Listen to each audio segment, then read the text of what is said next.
ओम नमः शिवाय। दोस्तों, आपका हमारे चैनल पर स्वागत है। आज के इस कार्यक्रम में हम आपको जानकारी देने वाले हैं सूर्य के राशि परिवर्तन के प्रभाव के बारे में। जी हाँ, सूर्य ग्रह 14 अप्रैल 2026 को अपना राशि परिवर्तन करने जा रहे हैं।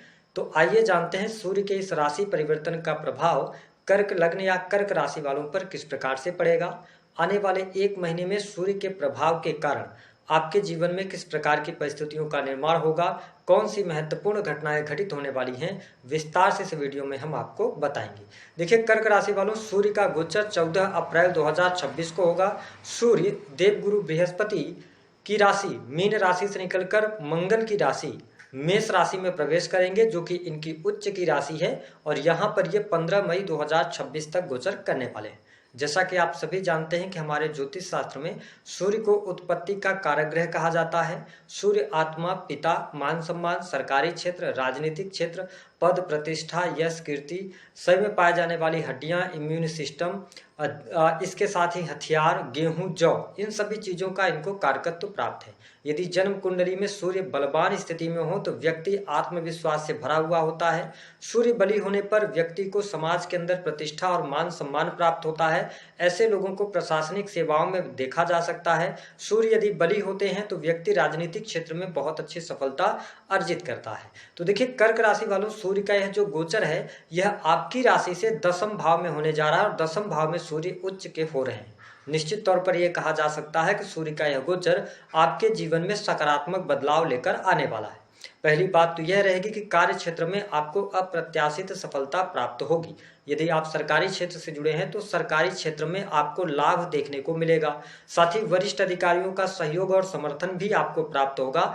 आपके कार्य की प्रशंसा होगी और आप अपने कार्यों के कारण सम्मान भी प्राप्त करेंगे। यदि आप किसी ऐसे कार्य क्षेत्र से जुड़ाव रखते हैं, सरकारी क्षेत्र के अंदर है, जहां पर अवार्ड वगैरह मिलता है, तो यह टाइम आपके लिए बहुत अच्छा रहेगा। इस समय अवधि के दौरान आपको लाभ अवश्य प्राप्त होता नजर आएगा। सरकारी क्षेत्र में पेंडिंग पड़े हुए कार्य आपके बनेंगे। यद्यपि जो लोग ऐसे किसी कार्य क्षेत्र से जुड़े हैं जो कि अर्धशासकीय होता है, तो वहां पर भी आप बहुत अच्छे बेनिफिट्स प्राप्त करने में सफल होंगे। आपके अंदर एनर्जी लेवल बहुत, तो सूर्य का यह गोचर आपके मान सम्मान, पद, धन में वृद्धि कराने वाला होगा।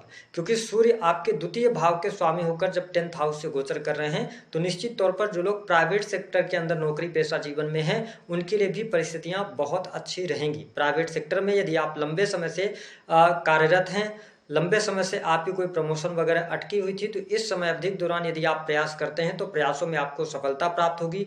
जो लोग जॉबलेस हैं उनके लिए भी परिस्थितियां बेहतर रहेंगी। साथ ही सूर्य के इस गोचर के कारण आपके जीवन में सुख सुविधा में वृद्धि होती नजर आएगी। पारिवारिक जीवन आपका अच्छा रहेगा। इस समय अवधि के दौरान घर परिवार का माहौल भी अच्छा रहने वाला है। हम ऐसा इसलिए कह रहे हैं कि सूर्य आपके जब दसम भाव से गोचर कर रहे हैं तो सूर्य की जो 7वीं दृष्टि का प्रभाव है यह आपके चतुर्थ भाव पर नीच की दृष्टि डालेंगे। लेकिन अच्छी बात यहाँ पर यह रहने वाली है कि इस समय अवधि के दौरान जो है तो देवगुरु बृहस्पति की भी दृष्टि आपके 4th हाउस पर है। तो ये कहा जा सकता है जो लोग जमीन जायदाद से जुड़ा हुआ काम करना चाहते हैं, भूमि वगैरह आप क्रय करना चाहते हैं, तो यह समय अच्छा है। साथ ही माता की हेल्थ भी यहाँ पर इंप्रूव होती नजर आएगी। सुख सुविधा आपकी बढ़ती हुई नजर आ रही है।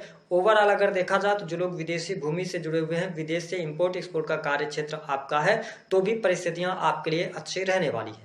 इस समय अवधि के दौरान स्वास्थ्य के दृष्टिकोण से देखें तो स्वास्थ्य भी आपका काफी अच्छा रहेगा। कॉन्फिडेंट आप महसूस करने वाले हैं। लेकिन आपसे निवेदन यह है कि आप थोड़ा सा गाड़ी वाहन अगर चलाते हैं तो सावधानी पूर्वक चलाएंगे तो आपके लिए बेहतर रहेगा। वही कर्ज की समस्या से जूझ रहे लोगों के लिए भी सूर्य का यह गोचर शानदार साबित होगा। आपको कर्ज से बाहर निकलने का अवसर अवश्य प्राप्त होता नजर आएगा। वैवाहिक जीवन की स्थिति की बात करें तो वैवाहिक जीवन ओवरऑल आपका ठीक दिखाई दे रहा है। जीवन साथी का सहयोग और समर्थन आपके जीवन में अवश्य देखने को मिलेगा। जो लोग कार्य व्यवसाय से जुड़े हैं तो कार्य व्यवसाय से जुड़े जातकों के लिए भी अच्छा कहा जा सकता है। इस समय अवधि के दौरान आपको बहुत अच्छे बेनिफिट मिलेंगे। बिजनेस व्यापार में आपको सफलता प्राप्त होगी। साथ ही जो कंपटीटर हैं आपके, उनसे आप कंपीट करने में सफल होंगे। मैंने कहा कि आत्मविश्वास आपका बढ़ता हुआ नजर आएगा, तो परिस्थिति आपके लिए बढ़िया रहेगी। डेली इनकम आपकी बढ़ती हुई भी नजर आएगी। इस समय अवधि के दौरान पारिवारिक जीवन में आप संलग्न रहेंगे। साथ ही परिवार के साथ में क्वालिटी टाइम स्पेंड करने का आपको मौका मिलता हुआ हुआ नजर आएगा। जो लोग अकल्ट, एस्ट्रोलॉजी, ज्योतिष, तंत्र मंत्र से जुड़े हुए कार्य करते हैं या आप इनकम टैक्स डिपार्टमेंट के अंदर हैं तो भी परिस्थितियां बेहतर हैं। लेकिन आपसे निवेदन है कि सूर्य जब दसम भाव से गोचर कर रहे हैं तो थोड़ा सा अहम के भाव से आपको बचने की आवश्यकता रहेगी। जितना आप शांतचित रहेंगे और जितना अपने आप को आप पोलाइट रखेंगे उतना बेहतर इस गोचर का आपको परिणाम देखने को मिलेगा। ओवरऑल अगर मैं कहूं तो सूर्य का यह गोचर कर्क लग्न या कर्क राशि वालों के लिए बेहद ही शानदार होने जा रहा है। धन धान्य की स्थिति बेहतर होगी, साथ ही कैरियर में सफलता मिलेगी। स्टूडेंट विद्यार्थियों के लिए समय अच्छा कहा जा सकता है। पढ़ाई लिखाई अच्छा आपका इस समय अवधि के दौरान बना रहेगा।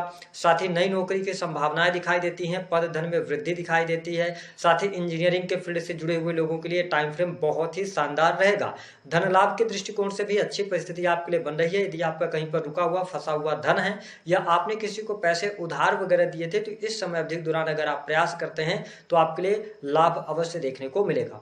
ओवरऑल मुझे सूर्य का यह गोचर कर्क राशि वालों के लिए बेहद ही शानदार दिखाई देता है। सिर्फ आप ये ध्यान रखें कि थोड़ा सा गाड़ी वाहन चलाते समय सावधानी रखना। और दूसरी बात कि जो आपका संचित धन है ना, उसको अगर आप कहीं पर निवेश कर रहे हैं तो बहुत सोच विचार कर निवेश कीजिएगा। बाकी ओवरऑल चीजें आपके लिए बेहतर रहेंगी। प्रेम संबंध के मामलों की यदि बात करें तो प्रेम संबंध के मामलों में भी आपको अच्छी सफलता प्राप्त होती नजर आ रही है। कोई बहुत ज्यादा निगेटिव स्थिति नहीं रहेगी। साथ ही जो लोग प्रेम विवाह करना चाहते हैं, प्रेम विवाह से जुड़ा हुआ कोई निर्णय लेना चाहते हैं तो आने वाले टाइम पे 1 जून 2026 के बाद आपके लिए बहुत अच्छे योग बनते नजर आएंगे। उपाय क्या करेंगे? दसम भाव से सूर्य का गोचर हो रहा है तो थोड़ा पिता की हेल्थ का ध्यान रखेंगे। आदित्य हृदय स्रोत का पाठ करेंगे। मस्तक पर केसर का तिलक लगाएं तो आपको बहुत अच्छे बेनिफिट